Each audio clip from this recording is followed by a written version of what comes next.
Ayo, make sure y'all stream that Gen Pop Top 100 Hood and Jail Stories Volume 1 and Volume 2 on all streaming platforms, you heard?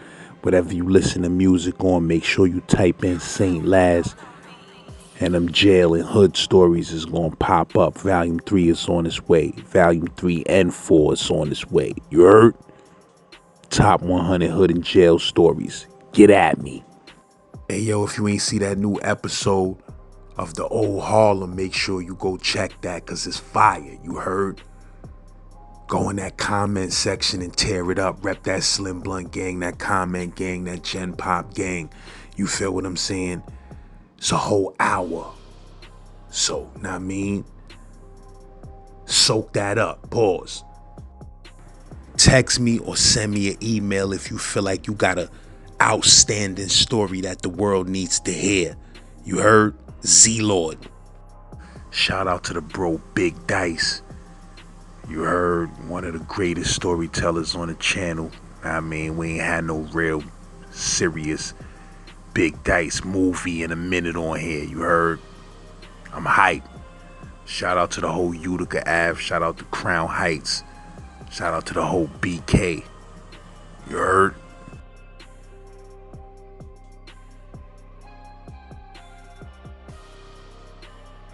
And my man Fonzo came to me and told me this with tears. He said, yo, bro, that nigga gave niggas guns to kill you, man. I said, what?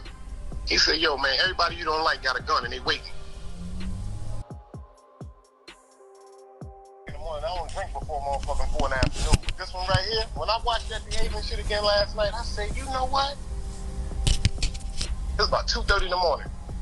I said, man, I'm about to call. I said, nigga, it's 2:30 in the morning. Call that nigga in the morning. That's how hype I was, son. When you hear this one, this might be the one that make you tear up, son. For real. You might break this one down and bust this into serious. This shit right here about to get serious, man. You said gotta roll that cherry lemonade sprinkles too? What? You said your man tried to set you up? Tried to line me the fuck up, boy. Tried to line me the fuck up. On some weed shit, you said? On my life shit, and it was over weed. This is real crazy. Like, real rap. Like, remember I was telling you back in the days about Schenectady and Sterling and the Gully Man crew. So after the feds, quote unquote, after the feds came and swept the block and Barry and them niggas got shut down or whatever like that, like it still was a clientele over there for marijuana. But like I said, I was young at this particular time, Laz. I'm like about 14, 15. You dig what I'm saying? I'm still really, no, I'm about 16. I'm about 16, 17. You know what I'm saying? Because I'm chilling with my niggas Juju and Shy and all of them on Park Place. Jermaine, Howard, go back. Shout out to the whole Park Place crew. Well, make a long story short, on Schenectady and Sterling, when that clientele started like pulling up, people still pulling up for weed every day. With a weed. Niggas talking about they ain't got no weed. Then a few dudes got out there with some weed. But this how God worked. It's an old dude by the name of Vincent Burke. God bless the dead. There was a building around the corner on Schenectady between Sterling, closer towards Park Place, that he rented out. So make a long story short, he put 2 pool tables in there last. He had like about, I know he had an outrun game, he had a Miss Pac-Man, and he had a millipede. But he had 2 pool tables. But this shit was like a club, my nigga, because this was like this is still a predominantly drug area, and there's still some goons around there, some real live dreads, but quote unquote everybody's still in slow motion because they don't know what's really going on. So the dude named Vincent Burke, they called him Bud Belly, rest in peace. He knew me from the neighborhood. So he had a brother by the name of Soldier. True story I'm about to tell you.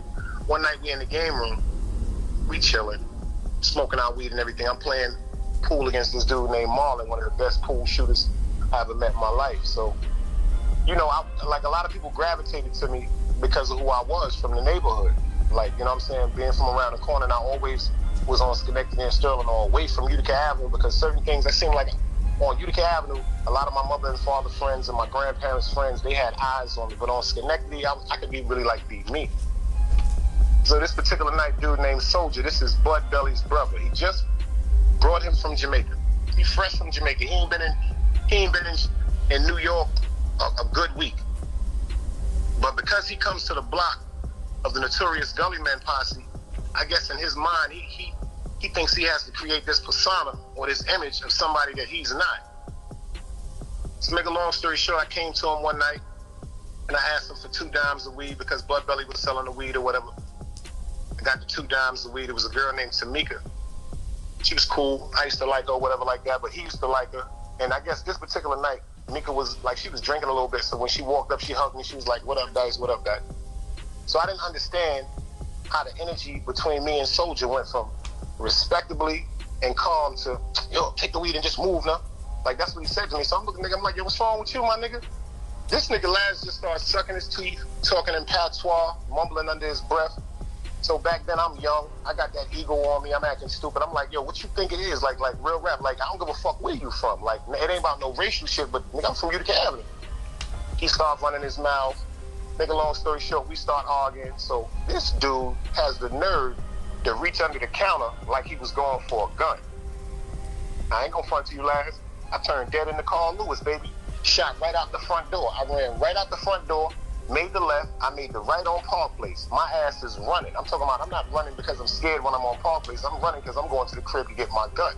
I ran straight down Park Place. I made the left on Utica, ran up in my crib. I ran up in my crib. Back in the days, my mother used to work for Saks, like I let people know. So she had a lot of bags, like a big Saks Fifth Avenue bags, Bloomingdale bags, Macy's bags. She used to like to collect bags. And at this particular time, I had a tech. I grabbed the tech, put the shit in a Saks Fifth Avenue bag, came downstairs, went across the street to my man Copper crib, God bless the dead, Howard Miller, whistled to the window. He came downstairs, he said, "What's wrong?" I said, "Yo, these niggas on Schenectady and Sterling just tried to play me, my nigga, and I'm going to tear one of these niggas' asses up." He said, "Yo, hold on, let me get my gun." I never forget this. He had a 22 Ruger that held like about 11 shots. He went and got his gun. My man Chris from in the same building, he came downstairs with a 38. My man named Jinx from Prospect and Utica, he had a burst of 380. We all go around the corner. So now when I'm walking up on Schenectady, when I come to the game room, I got a bag in my hand. So niggas don't understand. I got a bag in my hand, but they looking at me like I'm crazy. Yo, let me tell you something, Laz. When I walked in the front of that game room and dropped that bag and backed that tech out, the same so-called super thug nigga Soldier that was running his mouth, that nigga literally, they had an inside door that connected to the apartments. That nigga ran to the door. Now I'm inside of the, now this is the crazy part. I'm inside the game room. Everybody see the gun. Now my peoples in them know me, but they still in an awe like, cause they don't know what I'm about to do. And I'm gonna keep it funky. That shit had me so motherfucking hype. I started bugging the fuck out. I'm like, yo, I clap everything in this motherfucker. I wasn't gonna shoot sperm in a motherfucking strip club, Laz. I was just talking, running my motherfucking mouth. But it seemed like it was the right thing to do at that particular time. I'm gonna keep it funky. That's like fronting 101. Make a long story short, he runs up in the building. Ironically, at this particular time, the guy Vincent Burt Bloodbelly I'm telling you about, he comes in the game room. He said, "My youth, let me talk to you." So I'm like, "Yo, check this out, Dread. I don't really got nothing to say to you neither." Not knowing that this is his brother. So now I don't want to say nothing to him. The dude then ran in the building. My man Copper comes to the door. He was like, "Yo, let's go. Somebody gonna call the police." So we wind up leaving. So what I do, my dumb ass come back to Schenectady and Sterling the next morning. Fuck that. Ironically, Bird is outside opening the game room, so he calls me across the street. He said, "Can I talk to you?" So you know what I'm saying? He said, "Come burn a spliff with me." So once he said burn a spliff with me, that automatically lured me over to the game room. So me and him talking, he said, "Yo, that guy that you was arguing with yesterday, that's my brother. You know, I just caught him, brought him up here from Jamaica." He said, "I want you to do me a favor and leave that alone," because he didn't really know what he was doing. And I spoke to the people around here, and I seen you around here. I know who you are. Make a long story short, I respected it. Me and Soldier became the closest of friends, because the real Soldier comes out now. Like when he seen his life flash before his eyes, all that shit, "Yo, wow," all that shit disappeared. So now when he's introduced to me by his brother, he's the most humble dude in the world. He was like, "Yo, I apologize for the way it went out." He said, "It's exactly what the man said to me, and I had to respect it." He said, "I just thought since I came to America, I had to earn my stripes, and I came across the wrong way. Been friends ever since." So now, make a long story short, the nigga Bird said, "Yo, I got a little proposition for you." I'm like, "What you talking about?" Like, give me his number. I never forget this. I called his number. He said, "I want you to come to my house." He was living on, let me get it right. He was living on 51st and it's like 51st and Linden Boulevard. It's like the back parts by Flatbush. So I wound up going to his block. I called him. He come outside. He said, come in the house. I come inside the house. I was kind of skeptical at first because I really didn't know the man like that, but it's like the vibe was so cool. The minute he opened the door, pulled me in the house, he had a wife by the name of Miss Ruby, God bless her soul. The lady was cooking. She was actually cooking curry chicken that particular night. She made a plate for me. I ate, me and him talked. He said, yo, this is what I want you to do. He said, yo, I got a bunch of weed. He said, yo, everybody gone. He said, I was supplying a lot of them people over there. He said, yo, sell some weed for me. So this is what he did. He tried me out. The nigga gave me a quarter pound of weed. This was the chocolate days. People was smoking like the Arizona and the skunk, but we wanted that black chocolate back in the days, looking like Thai sticks. So make a long story short, he gave me a quarter. The quarter was going for $400 back in the days. The QP was going for $1,600, but if you was cool, you get them for like about $14. He gave me the QP. I think that was about maybe 8:30, 9 o'clock that evening. By the time he came to Schenectady and Sterling the next day, I had his money. I didn't have the whole $400. I said, yo, Bird, check this out. I got $375 now. I said, but if you come back tonight, I have the $25 for you. He said, all that weed that gone? I said, yeah, I got rid of that shit. Make a long story short, he gave me a half a pound. So he's still testing me. I don't know the degree of this man or anything like that. I'm actually thinking he's fronting because this is what he would do. He would call me to talk to him, and then he would call somebody on the phone and say, yo, I got to go meet somebody. And come to find out, he wasn't calling to meet nobody. He would always leave me in his crib. The weed was always in the crib, and he would just come back. That was just his way of testing me. So when we built up a relationship, quote unquote, with a half pound was going like every other day, he said, yo, I'm going to trust you, man. He said, I don't really deal with Americans, but I'm going to trust you because I like how you move. Started hitting me with 5, started hitting me with 10. And that's when I came out with the ideas of Cocoa Puffs because the weed was so chocolate. It was looking like Cocoa Puffs, and I had a pit bull by the name of Coco. Anybody know me from back in the days on Schenectady and Sterling? I tell you, I had a red-nosed pit bull. There was nothing to play with. And I went to it was a store on Utica in Montgomery that used to print cards and stuff like that. See, my mind was so advanced, bro. I went down there and I ordered 100 cards. I paid $55 for 100 cards. And what the card said was a saying that I got from my grandmother. It said, love yourself. And in the bottom it says, because if you don't, who else will? I had my cell phone number and I had my beeper number. And I had it as a wholesale candy distribution card. So make a long story short, I'm walking around in the hood giving out anybody that know me anytime that when they watch this, when you let it go, they're going to tell you. All the niggas in Brooklyn, from Schenectady and Sterling, from Albany Project, from Kingsborough, they'll tell you Dice was giving out cards. And when I gave them 100 cards out last, all jokes aside, at this particular time, I was selling little ounces and all that, but my mainstream was nickels and dimes. And when I tell you, that shit started a wave. Anybody that knows the era of me from especially the 90s on Schenectady and Sterling, from like 96 to damn near 2000 when I opened the juice bar, I had literally the most exclusive foreign cars and the most respected and world-known gangsters from Brooklyn pulling up to buy bud. So now, it's a dude on the block, quote unquote, named Wilbert Reed. You know what I'm saying? I always liked the dude. They used to tease him because, like, they thought he was weird because of the way he dressed. He didn't really, like, dress up to the part. It's the Guess jean eras. But he wasn't really wearing the Guess jeans. He might rock a Guess shirt and then a good pair of motherfucking Old Navy pants. Because Old Navy came out back then. It was a little more affordable for his mother named Miss Reed, God bless her soul.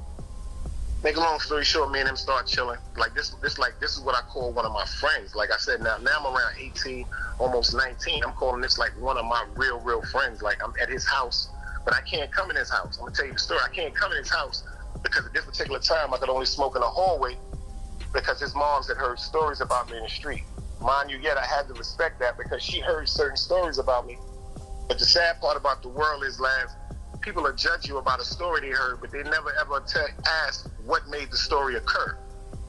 Like my grandfather always told me, he said, yo, you could have a whole room full of dynamite.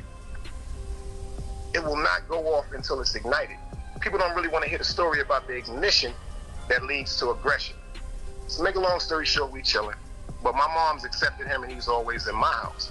You dig what I'm saying? So now on the block, all the dudes that was trying to disrespect him and treat him a certain way, they looking at him different. Because I'm telling them, like, yo, this is my brother. Like, This ain't my man, this is my brother. That's why me and you was talking earlier about the situation with the Haven interview. I'm gonna give you your flowers for now. It kind of hit me differently because I went through this situation. So like I said, me and Will, we chilling. I mean, we so motherfucking tight. Like, if you ask where Will at, I'll pop up. Or you ask where Dice at, I'll pop up. You know what I'm saying? That's how tight me and him was. So now we got the whole block. I got the weed. He ain't got to sell no motherfucking bud. Shout out to my man Black Understanding and my man Black Matt. They had a little thing going on in Union Square Park back in the days with the crack and all that. So I guess Will felt as though he wasn't like an important piece on the board because he wasn't contributing in as far as financially. But if he only understood at that particular time the loyalty that he displayed to me and just the admiration and the attentiveness he showed to me, wanting to learn how to be like correct, that was like one of the most honorable things I've ever been through. And I used to always tease him. I say, yo, in the alphabet there's a small G and there's also a large G. Right now you a small G, but if you keep fucking with me, you're gonna be a capital G. And we used to always laugh about that. So cool. Now he's chilling. He tell me one day he's popping up on me. I'm noticing he hanging out with my man Black, and then now he's coming around with the Guess jeans and the Guess jackets. And I'm like, damn, my nigga, like, what you doing? He was like, yo, I'll be in 14th Street. I be getting my money with my crack. I said, my nigga, you ain't gotta be up there, my dude. Like, what is wrong with you? He's like, nah, I'm tired of niggas always having to buy me this and buy me that, and I be feeling like certain funny. I said, bro, you should have came and talked to me about that. Nigga, long story short, he overlooked everything I said to him. He continued to go to 14th Street Union Square and try to get his little bread, and he got jammed up in a suite. Like, this is Washington Square Park. So it was like so many people up there selling drugs and so much activity. And at that particular time, he had to be about 15, 16.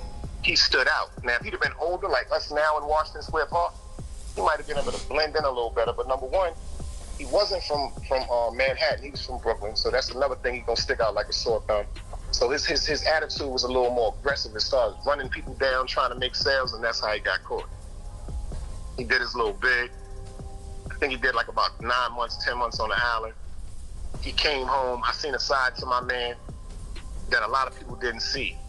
Like, it's like the situation with Shawshank Redemption with Morgan Freeman. Like when like you said, when Andy came out that room, he ain't look the same. When my man came home from Rikers Island, his eyes was just different.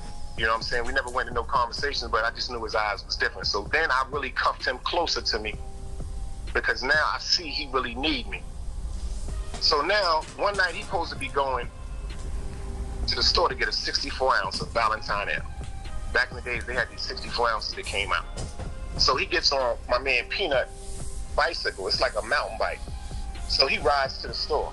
As he's coming back from the store, he was going to 227 Schenectady between St. John's and Sterling. So as he's coming back from the store, the 64 ounce bottle is in one hand and he's maneuvering the bike with one hand. So when he comes to make the right on on Sterling and Schenectady, it's like the bike folded, so it twisted too fast, so it actually fell over. So when he fell over, the 64 ounce bottle busted and cut his hand, and it split like the tip of his third finger, blood rushing, everything. I never forget it, because he got his hand hanging down. I'm like, yo, put your hand straight up for your blood and stop running down. He was like, I never know that. So now we walked him to St. Mary's Hospital. Now, when we walk to St. Mary's Hospital, it's a bunch of us out there. I ain't gonna scream their names out because they might take it a crazy way, but it's about 14, 15 of us that walk him to St. Mary's Hospital. Now, of course, when we walk to St. Mary's Hospital, it's like about maybe 6 or 7 blunts. So I'm inside with my man at the emergency room because, you gotta wait. St. Mary's Hospital was packed back then. So I'm coming outside, I'm smoking weed or whatever. So now, after all that weed is going last, you see niggas just start, yo, I'm breaking out, man, I'm going home. It's getting late. Now I gotta go in the crib. XYZ, they had their reasons for leaving, they left. But me, I stood with my man till it was time for him to leave. So when he went to the emergency room, when he went to the back of, like to the pack where he went in the back, I had to wait for him. I actually fell asleep. So when he came out, it was like a little bit after 4 in the morning, because this is the summertime. They stitched his finger up. He was like, yo, son, come on. So I walked him from St. Mary's Hospital back to his doorstep, to his door. on Schenectady and Sterling. Now, mind you, yet when we went to the hospital that night, I was the only one that decided to call his mother and say, Miss Reed, we're at the hospital with Will. He cut his hand.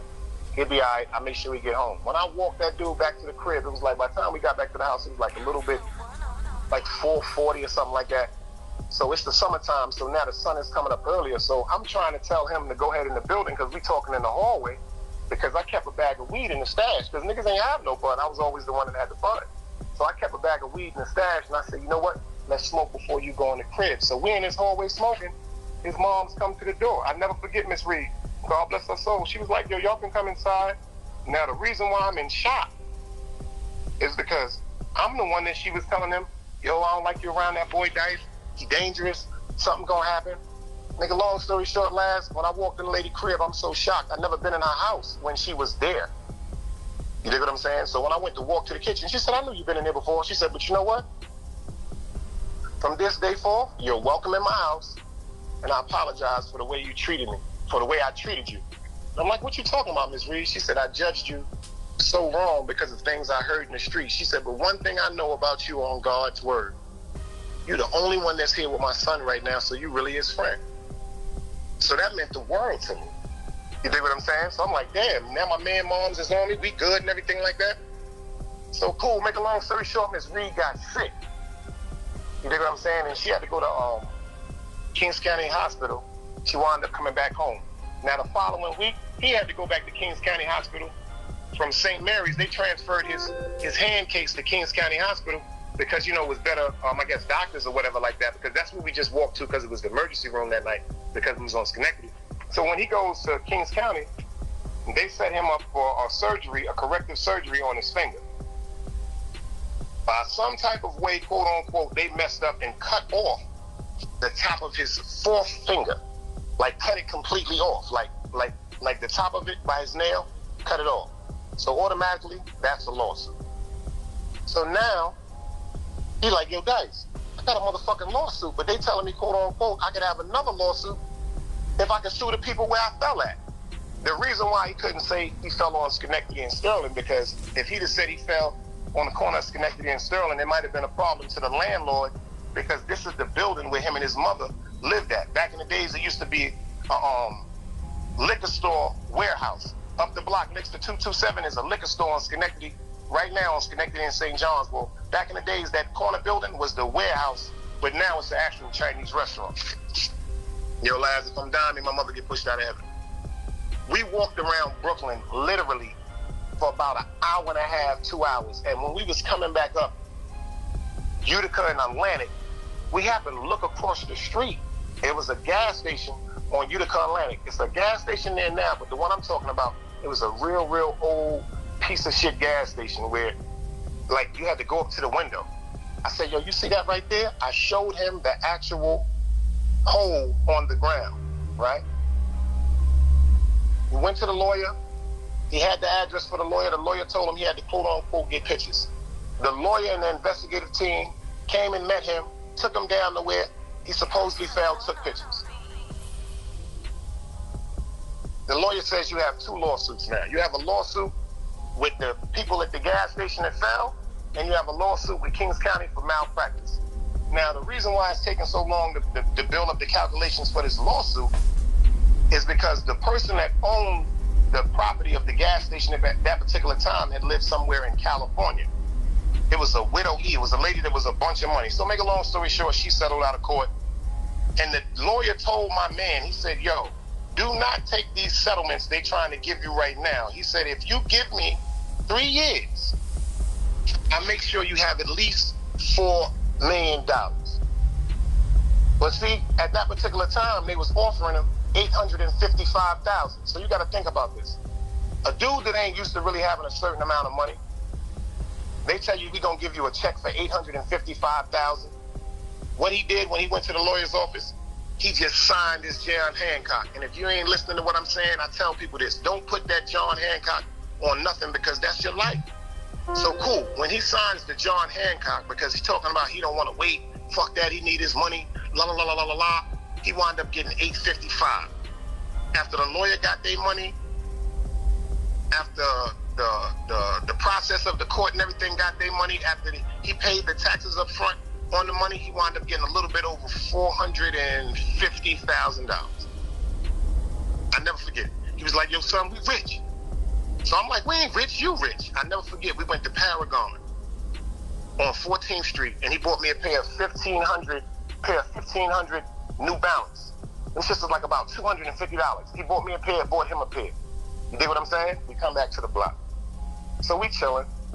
So now everybody in the hood finds out that Will got this large sum of money. You dig? Now I'm selling my little bud and shit like that. Niggas is talking, the wolves is talking about they really ready to get at the bull. But what distracted that was, unfortunately, his moms got sick again. Miss Reed winds up going to Kings County Hospital. I don't know what led to this demise, but I know on her last days, she didn't really remember everything. And I used to always be telling my man, I used to be like, yo, go see your moms, man. Go see your moms in the hospital. He was like, nah, she gonna be all right. She always in the hospital. She gonna be all right. She always in the hospital. She'll be home in a few days. And I just kept saying, for some reason, I just kept saying this to him like, yo, bro, go see your moms. And make a long story short, we get the phone call that night that his moms was getting a little ill. So he goes up to Kings County Hospital. And my man tells me when he walk in the room, his mother just acts like she doesn't even know him. Like she starts screaming, hollering, panicking, talking about people coming to kill her. So it kind of destroyed my man. He started crying. He walked out the hospital. He came straight to my crib. He told me the whole scenario that just went down. I said, don't worry about it, my dude. It'll be all right. Tomorrow, they're going to give her some medication, and she'll be all right. She'll be right back to yourself. My man, mom's died that night. He get the phone call the next morning. He called me. He was like, yo, what up, boy? You up? I said, nah, I'm up now. What's good, boy? I'm thinking it's going to be some funny conversation shit. He's like, when you get a chance, you know what I'm saying? At this time, I'm staying in Farragut. He's like, when you get a chance, come to Schenectady and Sterling. I'm like, why? He said, my mom's just died. I automatically jumped up. You dig what I'm saying? Got my clothes ready, jumped in the cab, went over there, talked to my man. You know, the same old. We drinking, we smoking, everybody in the block trying to console him. But it ain't really nothing to tell a man that just buried his moms. You dig what I'm saying? And I don't know that yet because I still have my moms, but I've seen it in his face. Make a long story short, Miss Reed, you know what I'm saying, they buried her. And like I said, that's another time when I seen another piece of life in his eye just disappear. Like when he first came home, I saw it. When his mom's passed away, I saw it. Then he started like wanting to be around the in crowd, and that never was him. It was always me and him. That was my little bro. If I told him no, it was no. If I told him yay, it was yay. You dig what I'm saying? The relationship was so precious in my behalf. You dig what I'm saying? I would have never went against him, and I would have never thought that he'd have went against me. But since he's starting to run with the in crowd now, and he's getting around certain people, they starting to notice that they can influence him now, because now he's drinking with niggas that he never drank with. He's smoking with niggas that he never smoked with. Now the dudes that he around, they worry about that bad. And you know, I'm in the street doing my thing. I got the weed popping, you know what I'm saying? Make a long story short, out of all that money, Laz, how much you think he gave me? Even though I didn't want a dime, because he always said, yo, we rich. I'm about to hit you all, boy, don't even worry about it. La, la, la, la, la, la. How much money you think he gave me, Laz? How much? He gave me $5,000. I've been there, my nigga. Trust me, I've had dudes promise me the world. He didn't give me $50,000. He gave me $5,000, Laz. Mm-hmm. When he give me the $5,000, a part of me is heartbroken. But then being a nigga that I am, I'm so glad that the nigga gave me $5,000. I don't give a fuck. I'm going to the plug. I'm taking the whole 5 to the plug. That was my mentality. Make a long story short, I go straight to Bird. I'm like, yo, Bird, I got XYZ. He said, you got what? When I spent that first $5,000 with Vincent Bird, from then on, he said, from now on, you don't spend no money. I'm just going to call you and tell you when to come get it. And he was giving me 20, 30 at a time. So now, I'm moving. I opened a juice bar on Utica Avenue between Park and Sterling. Me and my man Kev, shout out to Kev Rock. We opened a juice bar. Now when I tell you, Laz, this shit is jumping. We done went to school. We done learned how to quote unquote make these juices. We selling Tiger Bomb. Yo, we selling 50s of haze. We selling 50s of haze. We selling 50s of chocolate. We not selling dimes. We not selling ounces. We not selling 20s. If you don't spend $50, there's no need to come in the store. But this was the thing. When you came in the store, you had to purchase something. Like you just couldn't walk up talking about you want some motherfucking bun.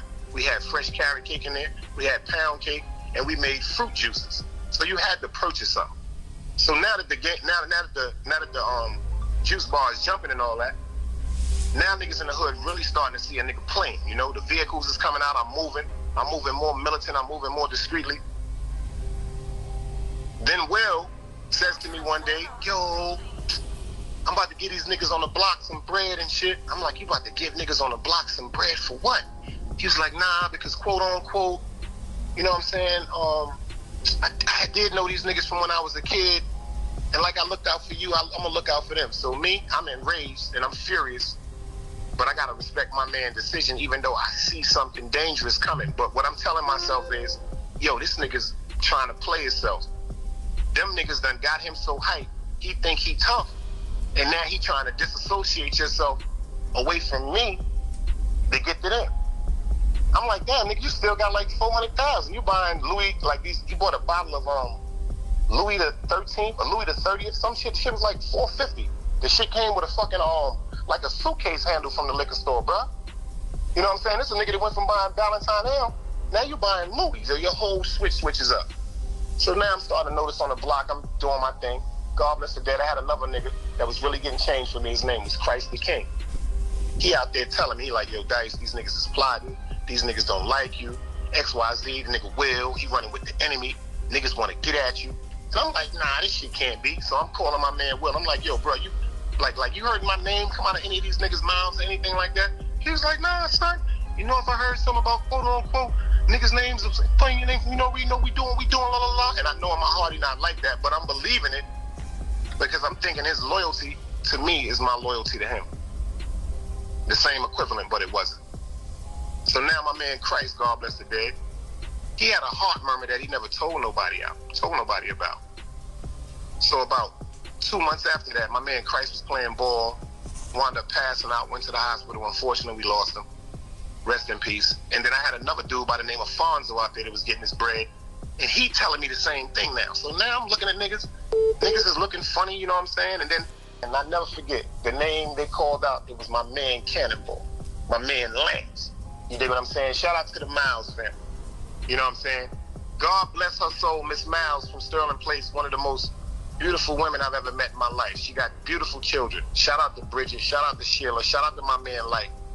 My man Cannonball, he was what you call back in the days the Debo. Like, he would come through, you know what I'm saying, cold-blooded American, but the Jamaican lifestyle jumped into him so much, he never spoke English again. He was pure on patois.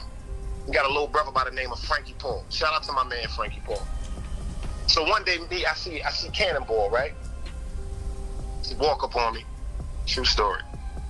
I don't know what was going on. He had a girl that he was dealing with, came from out of town. I think they was in Connecticut. He was like, yo, son, worried the mother, son? I don't even like the fact the way niggas is out here eating. That's exactly what he said to me. He said, I don't like the way niggas is out here eating, and I ain't eating like that. So in my mind, I'm hearing him say, quote unquote, yo, check this out. If I can't get a hand or a look out, it's gonna be a motherfucking problem. The old me would have told that nigga suck my dick and keep it moving. But the real me understood there was a time when I didn't have a dime in my pocket. You dig what I'm saying? See, people don't understand, like, it's certain times, God bless the dead, I'm gonna always say this, Half said, your stomach will never wait to eat when it's hungry. The growls will just keep getting stronger and louder. So make a long story short, this is what I said. At the time, I'm getting 20 pieces of chocolate from Bird. And God bless the dead, my man Nigel, I'm getting 40 pieces of regular from Nigel. Now, Nigel was giving me the pounds for $2.50. I told the nigga Cannonball just like this. I said, yo, check this out, my dude. Tomorrow when I come through, I got a pound for you. He was like, yo, word up, Dice? So the shit went from the super thug to trying to be a robbery. He said, yo, word? I said, my nigga, don't even worry about it. I've been there before. I got a pound for you. I said, tomorrow when I see you, I'm going to bring that pound to you, and I need 7 off that pound. Nigga grabbed me, hugged me. He was like, yo, I fuck with you, son. Pardon me if that shit came out the wrong way. Because I had heard something about him particularly trying to infiltrate my man Will to get to me about a robbery. So what I do the next day, I keep my word, Laz. And the reason why I kept my word, my man, I ain't even going to scream his name out, but make a long story short, my day one from Park Place, when I told him about the situation, this is exact words, when my mother get pushed out of heaven, man, let me go shoot that nigga in his face right now. I said, nah. And the reason why I said that is, Because even though he had a spirit on him that was so evil that I felt as though it was disrespectful for even approaching me like that, the love I had for his mother and his aunt and his cousins was deeper than that. So what I do, I come to Schenectady the next day. Yo, Cannon, he on the block, you know, he got that tough guy look in his face, you know, he got to put that persona on, he got his girl with him. He walk over, I give him a paper bag. He like, yo, what's this? I said, that's that plate, nigga. He said, yo, you really brought that shit for me, my nigga? And when he watched this story, if he hear this story, he can attest to everything I said. I gave him a plate, and I gave him $100 cash. I said, yo, because if you needed that, you need that. Go to St. John's Utica and get you some bags and everything. Get you something to eat, my nigga. You looking real crazy. And walked off. So now the word is in the hood, yo, the nigga Cannonball robbed Dice for £1. How the fuck did you rob me for £1 if I pulled up in a whip and gave you £1? But you know, niggas got to go with certain MOs and certain descriptions and all that. So unfortunately, I bumped into Cannonball one night. I was like, damn, my nigga, like, yo, what's this I hear in the street about me and you supposedly having a problem? And my man with me, he don't even see my man. We right there. I'm talking about, this was folded up night because I wanted to understand if he was going to have the same energy that he has allegedly away from me. And one thing I ain't going to never do. My grandmother always told me that if you don't learn how to show mercy, nobody ain't going to never show mercy on you. If I walk up on you and ask you, quote unquote, how we shaking, and you give me that energy like we about to get into that Mexican tango, we gonna rock and roll. But if you humble yourself and be like, yo, pardon me, I was going through something, yo, I ain't even mean it like that.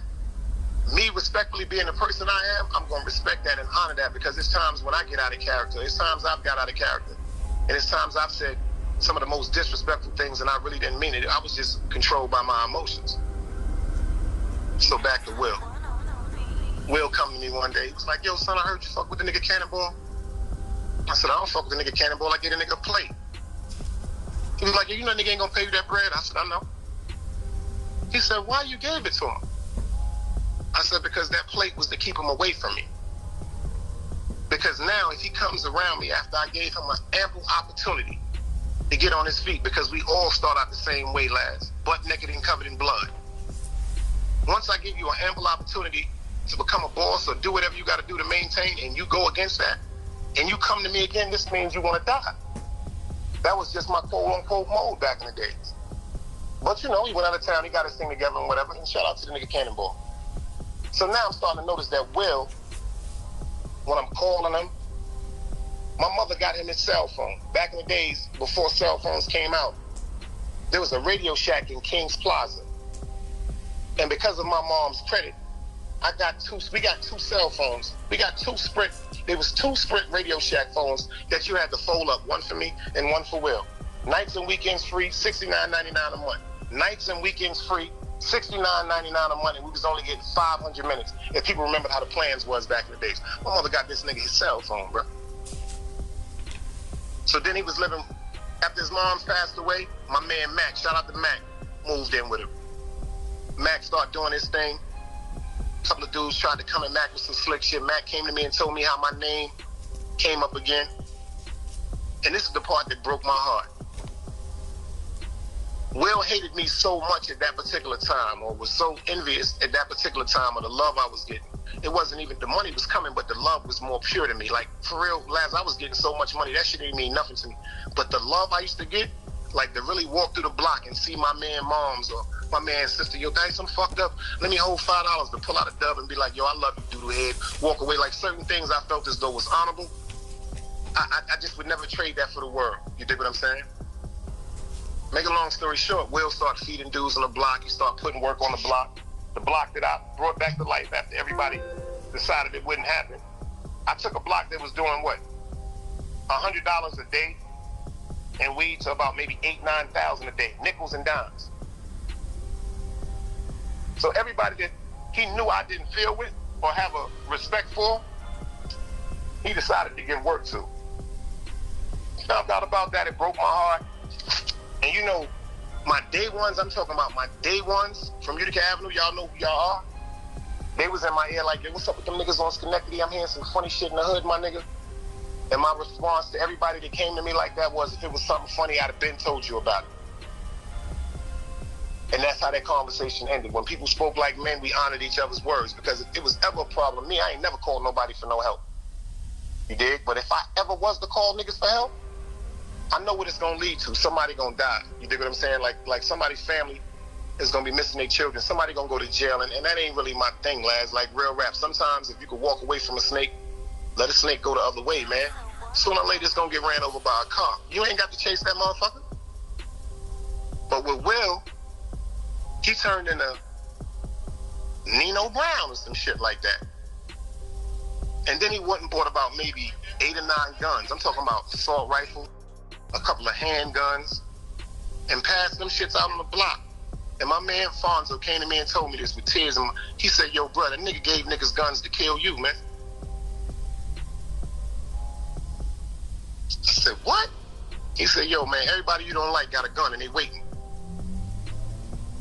So, you know, I come to the block. My man PJ, he out there, God bless the dead, Prentice Jones. He was like, what's going on out here, man? I said, I'm hearing some real funny shit. I'm hearing some real funny shit, too. And people fail to realize, Prentice Jones, anybody know Prentice Jones from Utica Avenue?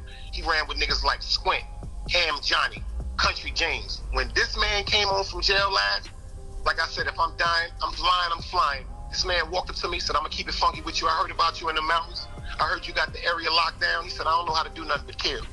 And he was with me ever since that day. So since he on the block, and I'm on the block, they know when PJ is around. I'm talking about this dude is Danny Ainge. I'm talking about this dude is, like, you know, Jalen Rose, Reggie Miller, if you understand what I'm saying. These niggas are shooting. But the same called dudes that wanted to run their mouth and say my name, what up, baby? Nah, it ain't nothing like that. It ain't nothing like that. So then them evil thoughts started getting on me, lads. Like, I started thinking about the times when my man didn't have no money in his pocket, and I made sure he ate. I'm thinking about the times when he telling me about he just feeling like he want to end his life because it seemed like nothing was going wrong for him. And I'm telling him, I said, nah, my dude, get back into your art, because I taught this dude graffiti. Like, I taught him how to outline, how to bubble.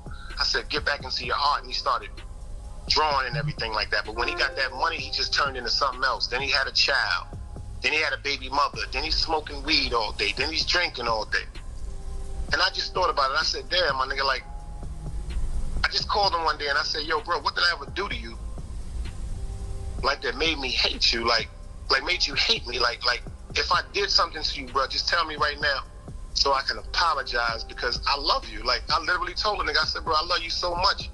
I would never want no friction to come between me and you, and I never want to live a day not knowing that me and you ain't friends. He said, bro, stop listening to these niggas in the street, bro. You my man. I would never, ever let nothing happen to you. And then 2 days later, I told myself I was going to kill him. And then I really had him one night. This how stupid and this how wicked the devil is. Like, the devil will tear your mind up. Like, anytime you doing good and something go wrong, the devil right there. You notice, if it ain't nothing going wrong in your life, that means the devil done won. People fail to realize, if it ain't nothing going wrong in your life, the devil ain't got no reason to fuck with you. But when he say you start walking towards God, he gonna do everything in his power to defer you. And I started thinking, the night I had him, I'm looking right at him, because we got these stores, quote unquote, that at night they close and they have these little windows that turn around 24 hours. And I had him one night. He's so off point. I'm dead looking at him and could have sent him away. And you know what God told me to do? Go home and pray for him more. And the anger overwhelmed me so much, lads. Like, the anger overwhelmed me so much. It's like I'm hearing people like my day ones and people not even from the hood telling me about, yo, what's up with these niggas on Schenectady? Let's go tear their ass up. God bless the dead. Remember, I was telling you how Nut came through the block from LG. You dig what I'm saying? He was like, yo, whatever you want to do. He said, everything out here died. Let's get money. Like, people fail to realize the people that I'm connected to. Like, for real. Like, unfortunately, I have some friends that they souls is so far that they don't care. I got friends that tell me, quote unquote, I'm the reason why they still think it's good in the world, because if I could change and switch up my whole thoughts of life and my whole way of living, anybody can. Like, real rap. Like, my man Wilbert Reed, if he's sitting there listening to this, he understands, because I bumped into him when I came back to Brooklyn, and my man Errol, shout out to Errol, he was like, yo, because they call Will Prop Master. He was like, yo, Prop around the corner. And I had so many emotions run through me at that particular moment, like, damn, this is the nigga that tried to line you up. But then I heard his mother saying to me, quote unquote, you're welcome in my house, and I apologize for the way I treated you. That shit just overpowered any anger that I had in my heart. And then maybe about 3 or 4 minutes later, he walks right up on me. When he walks up on me, yo, LAZ, tears just start filling up in his eyes, and he grabbed me and hugged me. When he hugged me and pulled me towards him, he was just like, man, I missed you, bruh. And I told him, I said, man, I miss you so much too. Gave me his number, talked, you know what I'm saying? But it's just not the same thing. Like, it hurts me so bad now to know, quote unquote, a person that I cared about so much I don't trust. I don't, and it's on both sides. It's a double sword. It's not that I don't trust, quote unquote, if he'll ever try to do that to me again, or he'll ever stop valuing the fact that we spoke again.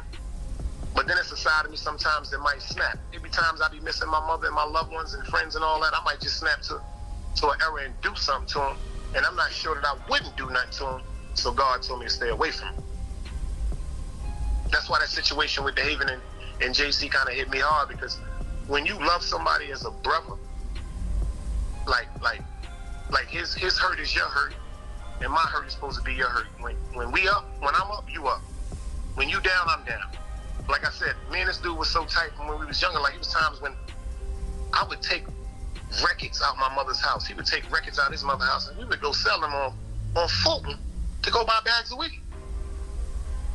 You know what I'm saying? Like, I'm talking about, like, I just don't understand, like, what could turn somebody so wicked or so evil and make them forget about everything that once stood so strong. That's why I walk the way I walk now, man. You feel me? There wasn't never no women in between y'all or nothing like that? And you want to hear something funny? I wish it was. And it wasn't. It was only one particular situation where I never tried to talk to nobody that he liked it. He never tried to talk to nobody I liked it. Nobody he was with was attracted to me. Nobody I was with was attracted to him. But when he met his baby mother, I feel so bad, because when she came to Schenectady and Sterling, she came with friends like Monica. She came with a group of good people, so we presumed her to be a good person. Not saying that she's a bad person. She was just a little more prone to the street than my man was. And she took advantage of that to the fullest. Like, she manipulated that whole situation. I don't blame it on her, because it's things that I feel as though my man should have stood tall about. But who am I to talk to a man about somebody he in love with? But we ain't never had no problems over no women. I spoke to him one time as far as the older brother aspect. It's like, make sure you know what you're doing, because it seemed like you might be slipping. But it's nothing wrong with slipping as long as you slip for somebody that's slipping for you. It just seems like my thing is, it's like a little jewel. I always tell a nigga, if you really know who your woman is, if she smokes marijuana, this is some real G shit I'm about to tell you. If she smokes marijuana and will take a split from your man, don't fuck with her. And that's a fact. If she's comfortable to take something else from another man, especially in your presence or behind your back, don't fuck with her. Because if that's your woman and you know she smokes marijuana, you know, that's people fail to realize when you get involved with a person, man or woman, sometimes you got to take care of their habits too, because this is what you chose to be with. But when you got a woman in the street, quote unquote, that's in and out of every reefer cloud, like Nas said, that's a bad situation. No respect to nobody that smokes bud. It's at a certain age, your woman, you know, if she's a mature adult, she don't even want to smoke with nobody else but her man. She'll pretend that she don't smoke with everybody else except for her man. Yeah. That's like the chicks they said back in the days that they wanted to drink Heineken bottles straight up without a straw. Nah, them is bad signs, man. You know what I'm saying? Everybody wasn't taught how to be a woman. Everybody wasn't taught how to be a man. So you got to pray for certain people. Just because a woman has a vagina or can create life does not mean she's a woman. Just because a man has a penis does not mean he's a man, man. There's so much more to come to this, man. Like, for real. Like, I tried to tell him this. Like, it's not like things I learned now that I didn't understand, like with my son's mother.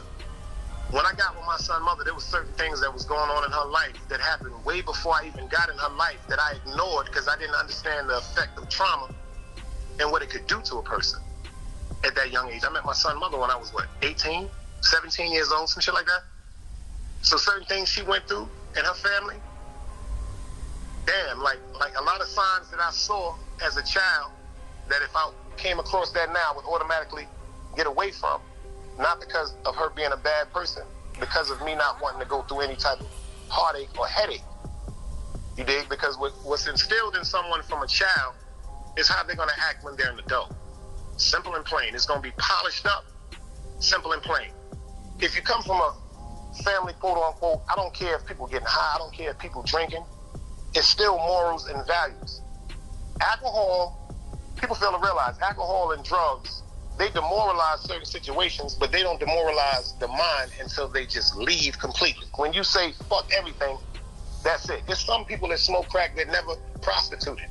You dig what I'm saying? There's some people that smoke crack that did prostitute. Some people that was on heroin, that quote unquote never shot up.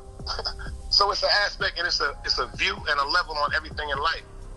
But friendship is one of the most important things in life. And my grandmother always said, when you heard me tell you this before, and everybody in Gym Pop know this, just because you are someone's friend does not mean they're yours. And to this particular second, right now, I still love Wilbert Reed. I love him so much, he wouldn't even understand it. You dig what I'm saying? And it hurts because when you call somebody your friend, like back in the days, like, yeah, you go through stuff with your girl, your baby mother, your wife and everything, but when we was coming up, LAZ, like, if you don't got your man, if your man ain't your man, you ain't got nothing. Like back in the days we was coming up, LAZ, if you my man and a nigga don't like you, I don't like him. Nowadays, niggas is beefing with niggas, and you'll see close friends separated, especially with like me and you, Kobe, day ones, but a nigga that's trying to kill you, I'm in the crib smoking weed with him. That's how they move today. Like, that shit is crazy. If a nigga trying to do something to my man and trust me enough to get around him, I'm gonna tear his ass up for my man. That's when I was living like that. Now, I tell myself, stay away from anything negative, anything that's not peaceful, anything that doesn't have something they love. Like if you fucking with a dude or a woman that don't have something they love, stay away from them, man. Like they said, if you don't love yourself, they'll never love you. Word that to McLeod, bro. Yeah, the whole story about my man trying to line me up. The great Wilbert Reed. Now let me ask you. You said that you think all of it was just about the fact that you was getting money with the weed out there, and what he wanted to get money with the weed. Like, what you think the main reason was? All jokes aside, when I really put that flag on Sterling and Schenectady about who I am and what I'm doing, your LAZ, nobody was eating. Shout out to my nigga Chef. I never forget when I used to come to the block. This is an honest to God fact. I bring my man to the block and set up. My man Chef said this shit one morning. He was like, yo, it's time to go inside. Ain't nobody gonna eat. Dyson Crisis out here. We was like the Starsky and Hutch of this weed shit, man. Because number one, my name was so strong, I wanted to push my product. I ain't have to sell no bud. I had a bunch of niggas that was waiting for jobs, nigga. Just like C-Town. But that's how loved I was. I was in the hood. Like, all jokes aside, I always had this persona like I was Sonny in the Bronx Tale, my nigga. That's why they called me the Ghost of Utica Avenue, and I disappeared because my man told me this, God bless the dead, shout out my man Indian Boy. He said, yo, if you ever in a party and you feel drunk, and you know you drunk, he taught me this shit. He said, yo, tell them niggas you going to the bathroom. Tell them niggas you going to the store. He said, get in the cab and take your ass home. Mm-hmm. And that's the fact. There's many a nights I done left parties, niggas like, yo, where you going, son? Yo, I'm going to the store to get some cigars. Y'all niggas want something? Yo, bring me back a beer. Bring me back a Dutch. Bring me back a moon pie. Niggas go in their pocket, LAZ, like they going to give me some money. You know I got bread, boy. I bring that shit back and I'm gone. Straight up. I'm on it like that too. If I'm not feeling the scenario, I'm not telling nobody. I'm just gonna bounce. I'll tell you tomorrow, nigga. Word up. And it's not even about feeling the scenario. It's about once you feel like that's why I don't drink like that. I sip every now and then. But once you get to the fact where you know you weak, you know you're moving slow, you're incoherent to everything that's going on around you, get the fuck out of there, man. That ain't even gotta be your beef. Somebody else can start beefing. You could be so motherfucking humbled or drunk and walk right into a shot that ain't got nothing to do with you. Straight up. It's a different world today, man. So that's why I tell people, if you really got a friend, oh man, honor them, man. Cherish them, man. Check on them. Tell them you love them, man. Call them and rank on them every now and then, man. Take them back to when y'all was kids, man. Friendship is real pure, man. For some of us,